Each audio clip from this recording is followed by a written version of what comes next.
Jadi apa itu deductible? Okay, so deductible ni adalah merupakan satu nilai yang perlu ditanggung oleh pemegang polisi. Maknanya kita lah sebelum layak membuat tuntutan daripada syarikat insurans. Okay, dia konsep dia begini konsep yang ringkasnya lah. Kita sebagai pemegang polisi. Sini kita sebagai pemegang polisi. So kita akan menandatangani satu polisi. Okey, yang mana polisi ini merupakan persetujuan di antara kita dengan syarikat. Okey, so syarikat insurans. Okey, di dalam polisi ini akan ada beberapa item yang akan kita bincangkan dengan mana-mana ejen daripada syarikat insurans ni, antaranya ialah berapakah kadar premium. Okey, kadar premium iaitu bayaran kita kepada syarikat. Yang kedua adalah apakah nilai deductible. Okey, kadang-kadang perkataan nilai deductible dan yang kedua ada lagi co-insurance. Co-insurance ni adalah perkara yang kedua kes yang kedua selepas deductible.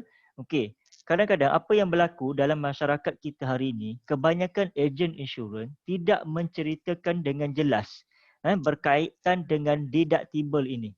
Okey, dan juga co-insurance kepada pemegang polisi iaitu kita. Okey, so kita memang setiap bulan kita perlu bayar premium kepada syarikat insurans. Okey, yang mana pengiraan premium ini adalah dikira sebagai premium tahunan. Kemudian mereka akan pecahkan kepada 12 bulan. Okey, daripada situlah kita akan dapat bulanan yang berapa yang kita kena bayar kepada syarikat insurans. And then, jika berlaku apa-apa kemalangan, so di sinilah akan berlaku timbal balik. Okey, syarikat insurans akan membayar kepada kita pampasan. Okey, pampasan sebagai perlindungan di atas polisi yang ini. Okey, tapi pampasan ini akan mengambil kira beberapa faktor. Okey, antaranya faktor yang diambil kira ialah faktor deductible dan yang kedua ialah faktor co-insurance. So, jumlah pampasan yang akan kita dapat daripada syarikat insurans adalah nilai selepas ditolak deductible dan juga co-insurance. Okey, so perkataan deduct tu sendiri membawa maksud pengurangan. Maknanya nilai yang ditolak. Okey, maknanya kat sini deductible ini adalah nilai yang ditanggung. Okay, saya tulis Di sini ditanggung, ditanggung oleh pemegang polisi. Okey, pemegang polisi. Okay, so nilai deductible dan juga nilai co-insurance adalah nilai yang ditanggung oleh pemegang polisi itu sendiri. So maknanya kat sini, let's say katakanlah kita punya insurans itu bernilai 100,000. Okay, 100,000 kita punya nilai insurans. Okay, kemudian berlaku kemalangan. Berlaku kemalangan. So berlaku kemalangan. Tak kisahlah kemalangan dari segi apa dan apabila berlaku kemalangan, maknanya kat sini ada kerugian. Ada nilai kerugian. So kerugian. Berapakah nilai kerugian? Contohnya lah kata kita punya nilai kerugian adalah sebanyak 10,000. Mengikut perjanjian di dalam polisi yang ditandatangani antara kita dan juga pihak insurans, nilai deductible ialah sebanyak 500. So berapakah pampasan yang akan dibayar oleh syarikat insurans kepada kita? So nilai dia adalah kita kena ambil jumlah kerugian yang dialami, kita kena tolak dengan nilai deductible, jadi kita hanya akan dapat baki dia sebanyak 9,500.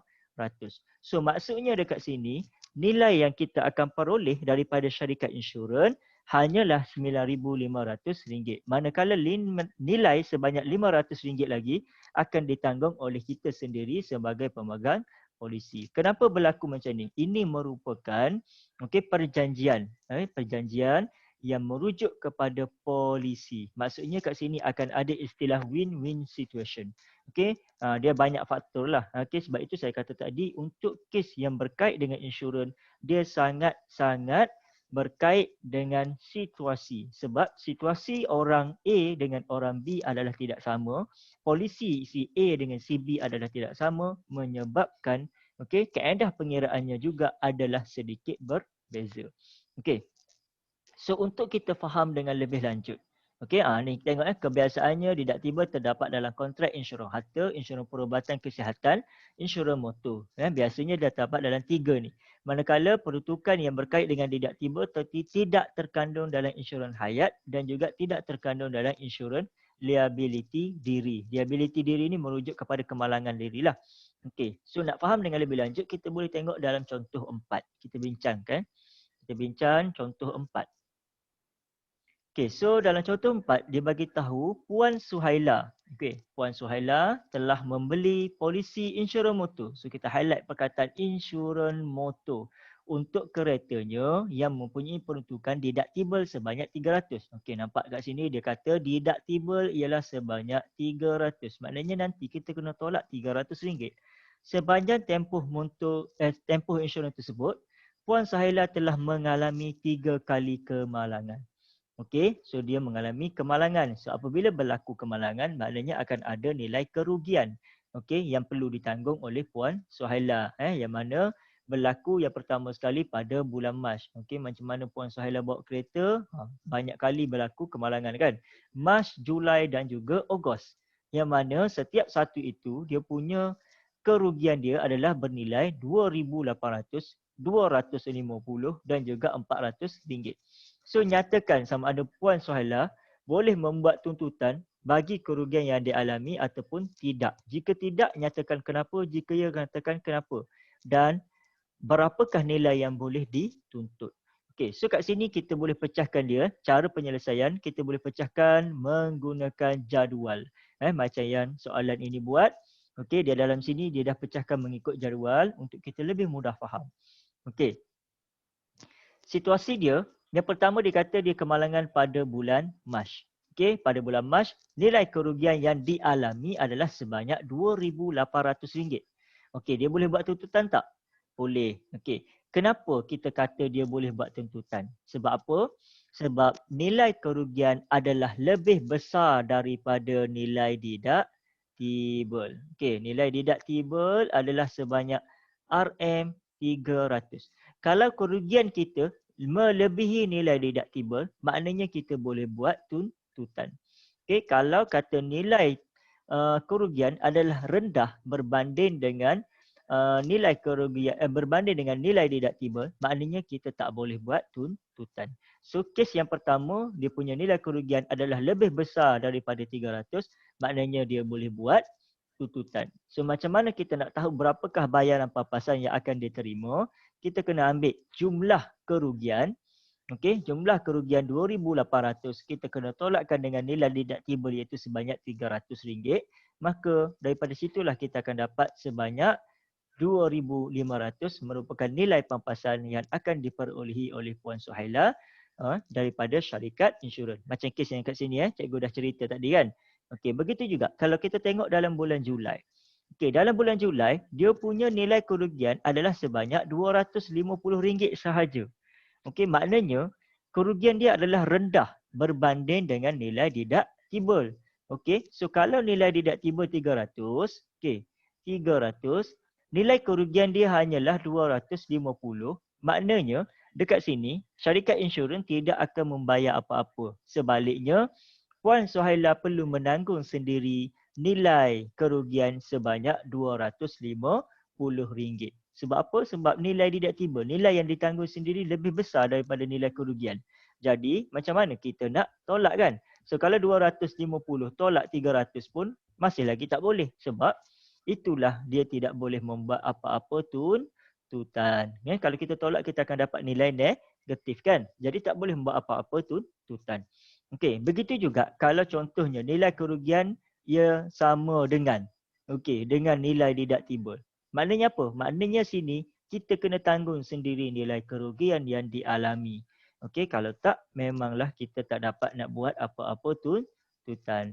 Dan berbeza dengan satu lagi bulan iaitu pada bulan Ogos. Di dalam bulan Ogos dia punya nilai kerugian adalah lebih besar daripada nilai deductible. Bermakna dia boleh buat tuntutan seberapa ringgit? 400, tolak dengan 300, maka dia boleh buat tuntutan sebanyak 100 ringgit Malaysia sahaja. Okey. So dalam kes ini, kita sebagai pemegang polisi adalah bertanggungjawab untuk menanggung nilai deductible tersebut jika berlaku apa-apa kemalangan. Okey, kemudian dekat sini dia ada menyatakan sikit lagi. Okey, ini benda yang penting. Kita kena ambil tahu dari dalam buku teks. Dia kata sini, pemegang polisi, okey tengok pemegang polisi bertanggungjawab menanggung deductible wajib sebanyak RM400 sekiranya sekiranya insurans tersebut yang dipandu tidak dinamakan di dalam polisi. Individu tersebut dinamakan dalam polisi tetapi berumur bawah 21 tahun, pemegang lesen memandu sementara L atau pemegang lesen memandu penuh yang kurang dari 2 tahun. Okey, nilai deductible lain dikenakan mengikut budi bicara bagi syarikat insurans.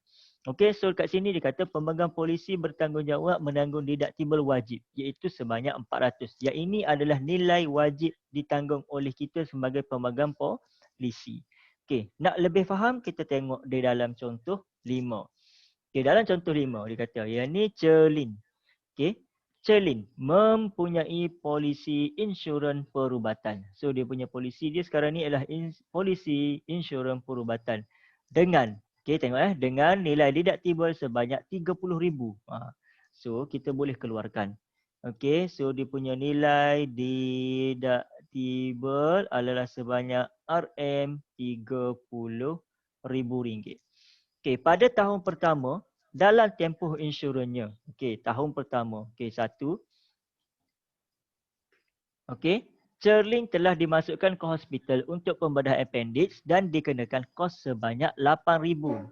Okey, tahun pertama dia masuk hospital dan dikenakan kos sebanyak RM8,000. Pada tahun berikutnya, Celin perlu melakukan pembedahan jantung dan dikenakan kos sebanyak 210,000. Okey, tahun kedua, kos rawatan jantung adalah sebanyak 210,000. Okey, so nyatakan jumlah yang perlu ditanggung oleh Celin dan jumlah yang dibayar oleh syarikat insurans bagi tahun pertama dan tahun kedua insurans dia. Okey, so untuk tahun pertama.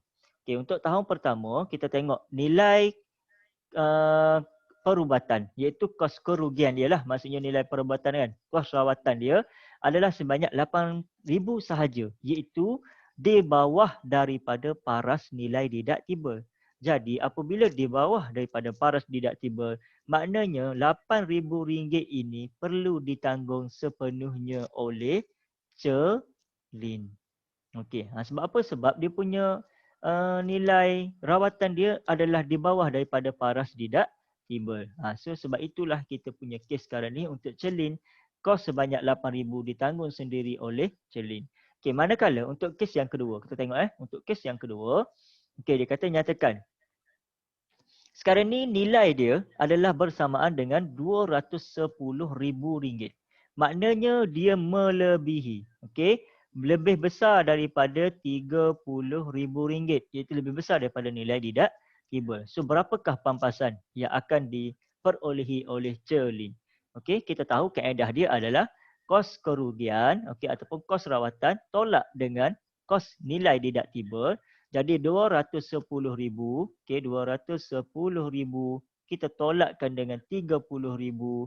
So jumlah yang akan dibayar oleh syarikat insurans adalah sebanyak, okey, tolak 30,000, RM180,000. Okey, ini akan dibayar oleh syarikat insurans. Okey. Manakala bakinya sebanyak 30,000 iaitu nilai deductible akan ditanggung oleh Celin sendiri. Okey. So yang ni kita tengok betul tak jawapan dia. Tengok ni kan. Okey. So untuk tahun yang kedua, kos rawatan dia adalah sebanyak 210,000. Okey. So jumlah yang perlu ditanggung oleh Celin ialah sebanyak 30,000 sebab ini merupakan nilai deductible. Okey. Manakala jumlah yang akan dibayar oleh syarikat insurans, okey, kos rawatan iaitu sebanyak 210,000 tolak dengan 30,000, so kita dapatlah RM180,000. Okey, so kalau nilai deductible, cara pengiraan dia adalah kos kerugian. Okey, kos kerugian ataupun kos rugi. Okey, termasuklah apa-apa sahajalah rawatan ataupun untuk kita baiki. Okey, baiki kenderaan. Okey, kalau kita terlibat dalam kemalangan kan. Okey, so ini merupakan kos rugi, kita kena tolak dengan deductible. Okey, deductible and then barulah kita dapat nilai untuk pampasan. Okey. Seterusnya kita akan beralih kepada co-insurance. Okey, co-insurance dia biasanya terdapat di dalam insurans harta. Okey, sebelum kita beralih kepada co-insurance, ada apa-apa persoalan yang ingin ditanya? So, kalau ada persoalan mungkin boleh tanya dahulu sebelum kita beralih kepada co-insurance. Kalau tidak ada, kita boleh terus melihat kepada apakah itu yang dipanggil sebagai co-insurance. Okey, ada? Tidak ada. Okey, bagus. Next, kita pergi kepada co-insurance. Okey, perkataan co membawa maksud co, perkataan co dekat sini membawa maksud kerjasama. Okey, kerjasama. Macam istilah koperasi. Kooperasi tu maksudnya co, kerjasama. Perasi tu operasilah, kooperasi kan. Okey, operasi secara bersama. Sebab itu kooperasi kalau kita lihat dia punya pegangan saham dia adalah dimiliki oleh ramai orang. Okey, cuma yang menguruskannya adalah syarikat lah. Okey, tetapi pegangan saham untuk syarikat koperasi, mana-mana sahaja koperasi sekolah ke, okey, akan ada kerjasama di antara ahli-ahli dia akan memberi sumbangan sebanyak berapa-berapa ringgit untuk dijadikan modal. Begitu juga dengan kesnya kalau dalam istilah insurans. Okey, makna co-insurance adalah kerjasama di antara siapa? Di antara satu, kita sebagai pemegang polisi dan siapa yang kedua? Syarikat. Okey, syarikat insurans yang menawarkan polisi. So syarikat polisi lah, syarikat insurans kan. Okey, di dalam insurans harta. So co-insurans ialah perkongsian bersama, kerjasama, perkongsian, benda sama lah tu. Okey, antara syarikat dengan pemegang polisi. Okey, so kita nak tengok cara pengiraan dia adalah jumlah insurans yang perlu dibeli. Okey, jumlah insurans yang harus dibeli, okey, ialah bersamaan dengan peratus co-insurans darab dengan nilai boleh insurans harta. Dalam kes ini, dia ada 3 kes yang berbeza. Satu, kalau jumlah nilai insurans adalah bersamaan dengan jumlah insurans yang harus dibeli. Okey, kalau kita beli, nilai itu sama dengan jumlah yang harus dibeli. Okey, so cara kaedah bayaran pampasan adalah jumlah rugi tolak deductible sahaja. Okey, dengan keadaan jumlah rugi adalah kurang daripada jumlah insurans yang telah dibeli. Yang kedua, okey, kalau kita beli, jumlah nilai insurans adalah lebih rendah berbanding dengan jumlah insurans yang harus dibeli.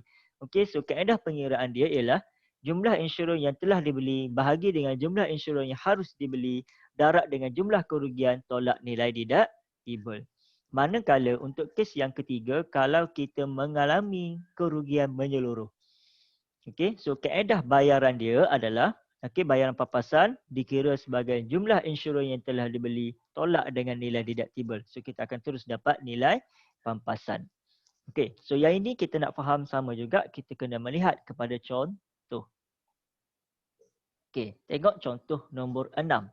Okey, dalam contoh 6, Encik Ismail.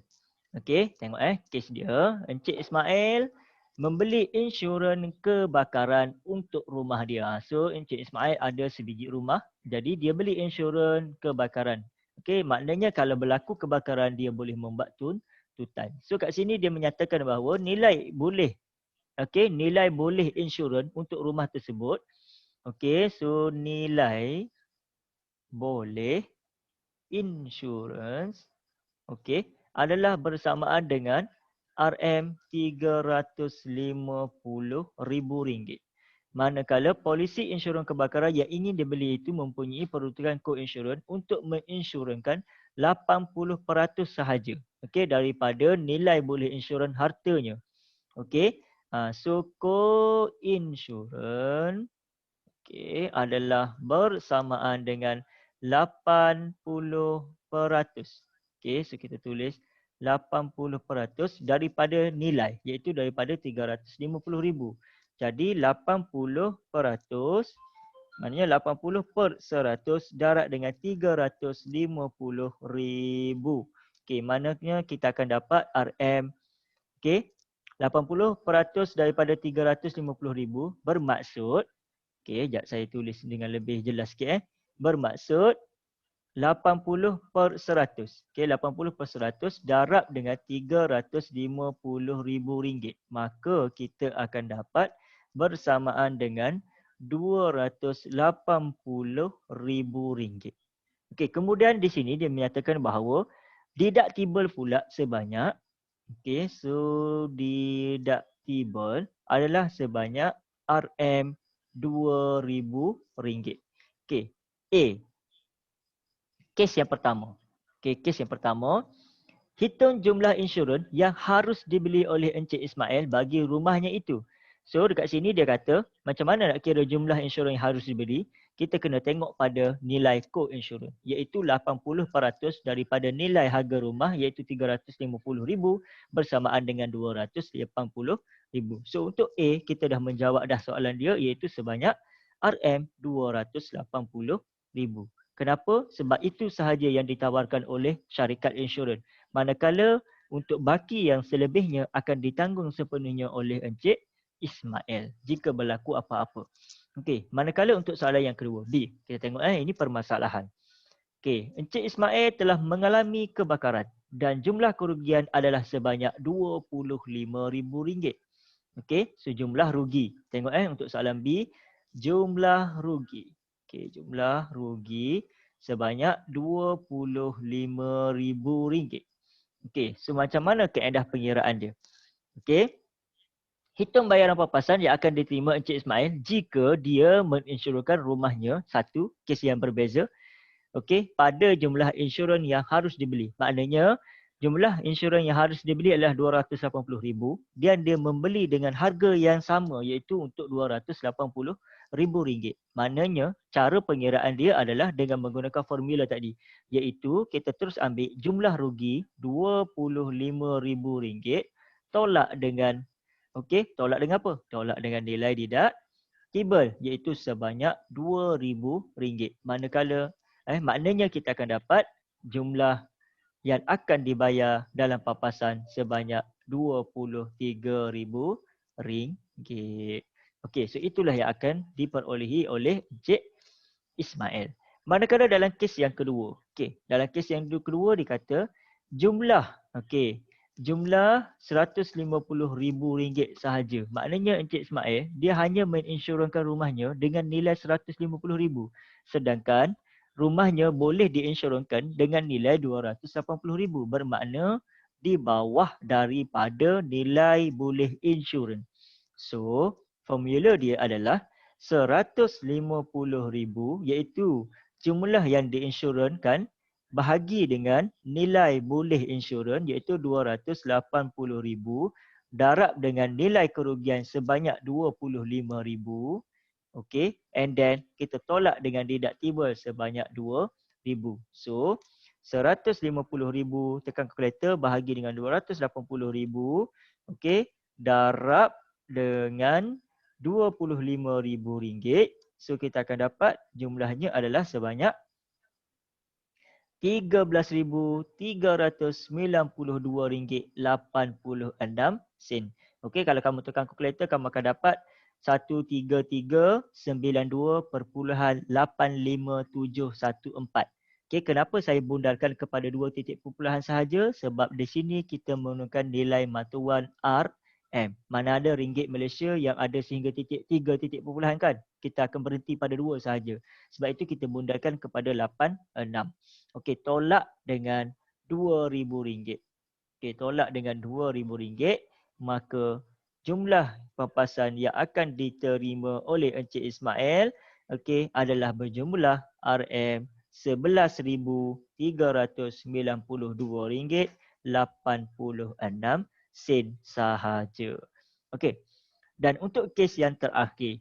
Okey, untuk kes yang terakhir, rumah Encik Ismail, okey, rumah Encik Ismail telah mengalami kerugian menyeluruh. Maknanya rumah dia terbakar, hangus, lentung. Okey. So hangus rentung, so apa yang berlaku jika dia menginsurkan rumahnya dengan jumlah 200,000 sahaja. Okey, so 200,000 sahaja. Kalau kes kerugian menyeluruh, maknanya kita akan terus ambil 200,000. Okey, ni terlebih ni.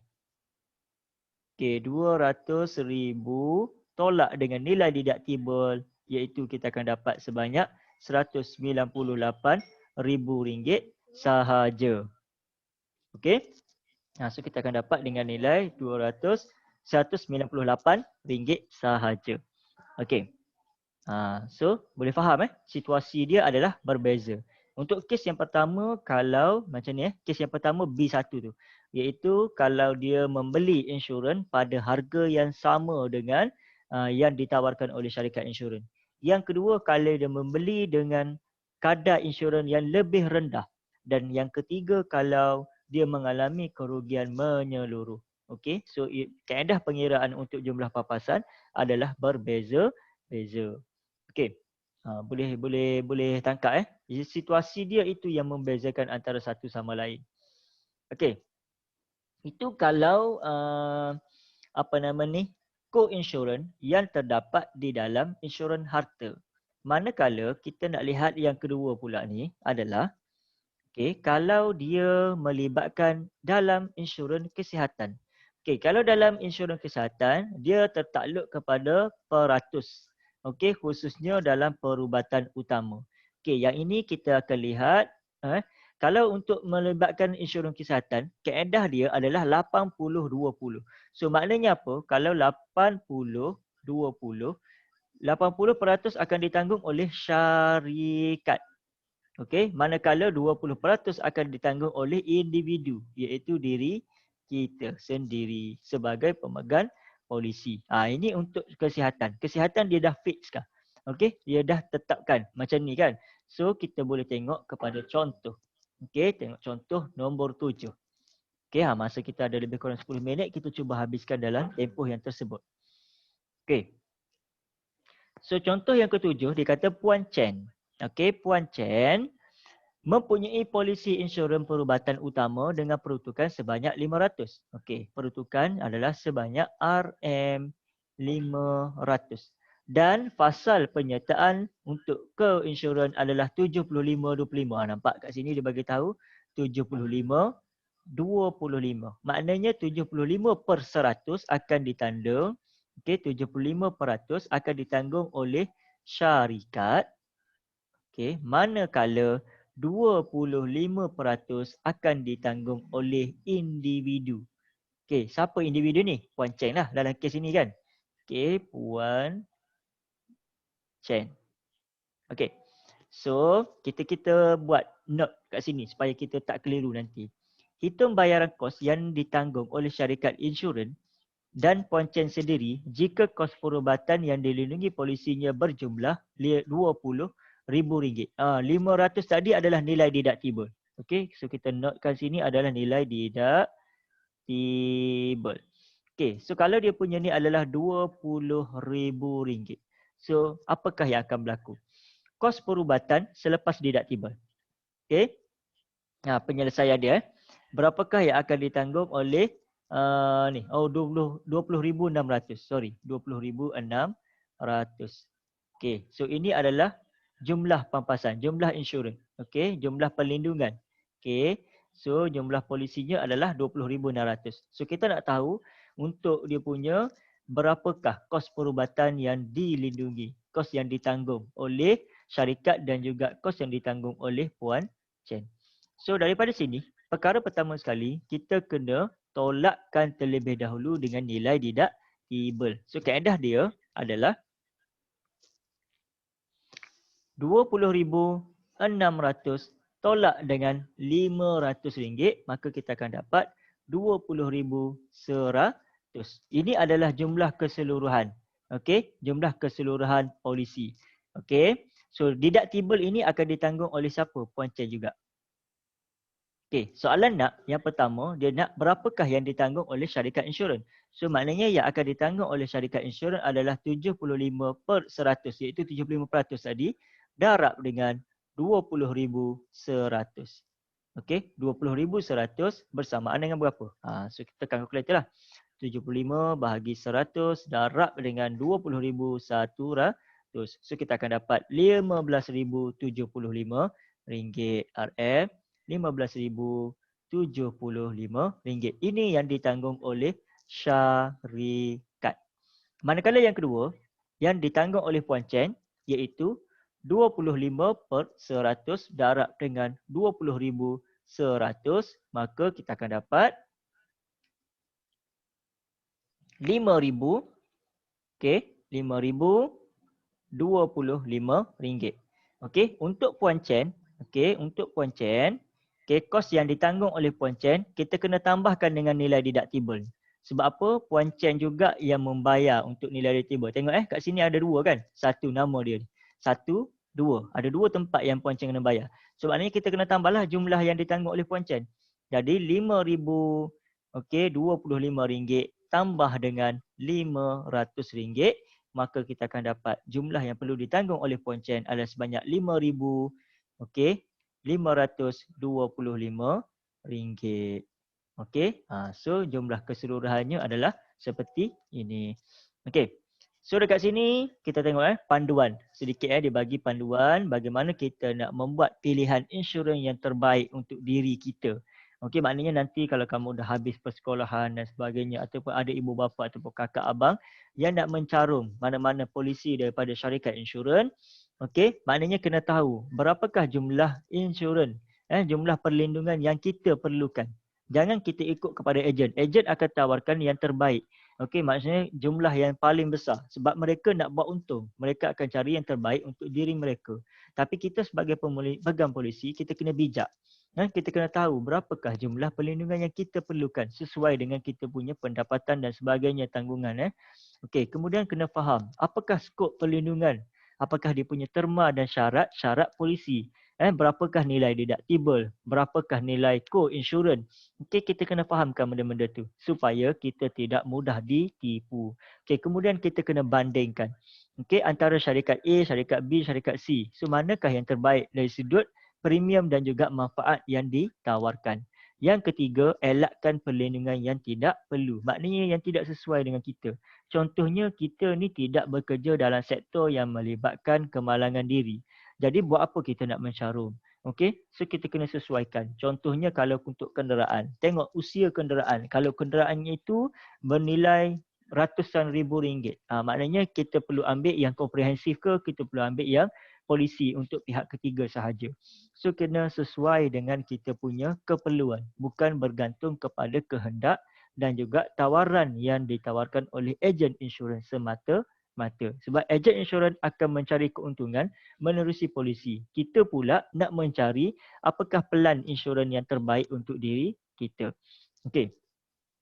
Kita nak faham tu, kita cuba lihat pada contoh 8.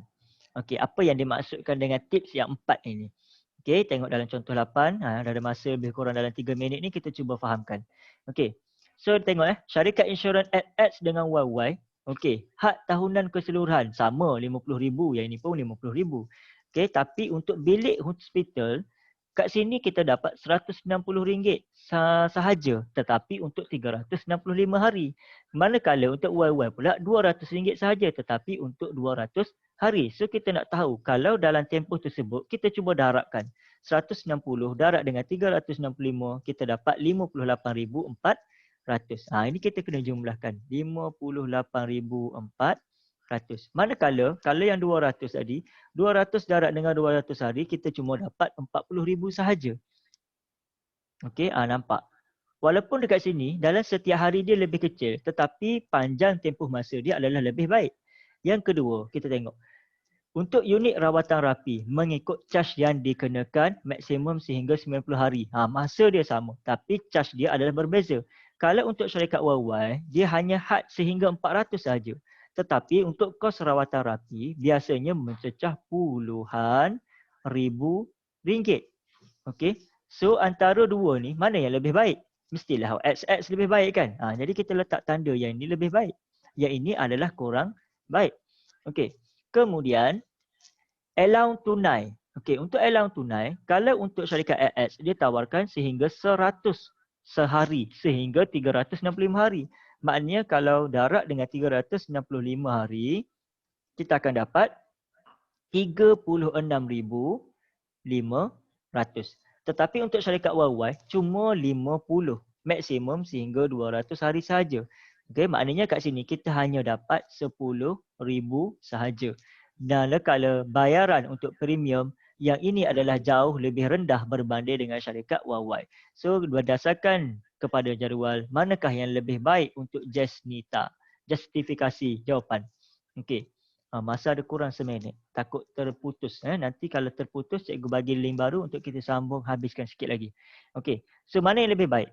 XX adalah lebih baik. Yang pertama kenapa? Untuk rawatan bilik hospital dia lebih berbaloi. Untuk rawatan rapi dia lebih sesuai mengikut charge yang dikenakan. Dan juga untuk allowance tunai dia lebih tinggi. Dan juga bayaran premium dia adalah jauh lebih rendah berbanding syarikat YY.